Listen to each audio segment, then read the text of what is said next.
வணக்கம். சத்தியமித்திரன் செய்திகள் வாசிப்பது அன்புமலை.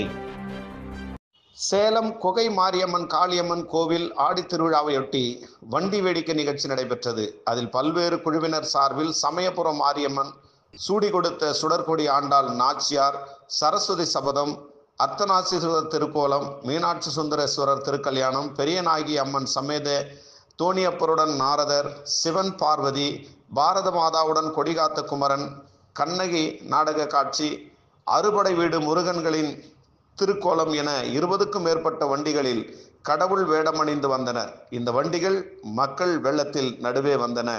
இதையொட்டி குகை திருச்சி பிரதான சாலை இருபுறமும் 500க்கும் மேற்பட்ட கடைகள் அமைக்கப்பட்டிருந்ததால் விற்பனை களை கட்டியது. பாதுகாப்பு பணியில் 1000க்கும் மேற்பட்ட போலீசார் ஈடுபட்டனர். சத்தியமித்திரன் செய்திகளுக்காக சேலம் மாவட்ட செய்தியாளர் செந்தில்குமார். தமிழ்நாடு வீர விவேகானந்தர் இளைஞர் பேரவை 10ஆம் ஆண்டு கோ பூஜை விழாவில் ஓம் இந்து பாதுகாப்பு மகாசபா மாநில தலைவர் சிறப்பு விருந்தினராக கலந்து கொண்டு சிறப்பித்தார்.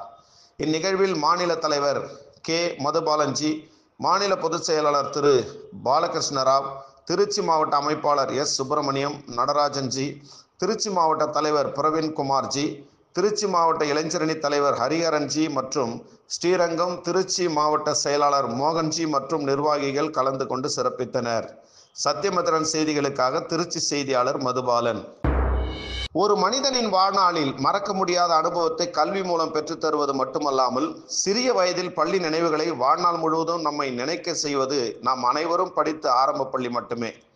அத்தகைய ஒரு ஆரம்ப பள்ளியான கடலூர் மாவட்டம் பன்ருட்டி வட்டம் எல்லன்புரம் அரசு ஆதி திராவிடர் நல ஆரம்ப பள்ளி பசுமை பன்ருட்டி இயக்கம் முன்னெடுத்து மிக மோசமான நிலையில் சமூக விரோதிகளால் சேதப்படுத்தப்பட்ட பள்ளி வளாகத்தை சமூக ஆர்வலர் மற்றும் எல்லன்புரம் நகராட்சி ஊழியர்கள் இணைந்து தங்கள் சீரிய முயற்சியால் தூய்மைப்படுத்தப்பட்டு மரக்கன்று நடவு செய்து பள்ளியின் வெளிப்புற தோற்றத்தை அழகு நிலைக்கு மாற்றினர். இவர்களது இச்செயல் இப்பகுதி பொதுமக்கள் மத்தியில் பாராட்டை பெற்றுள்ளது. சத்தியமித்திரன் செய்திகளுக்காக சிலம்பரசன்.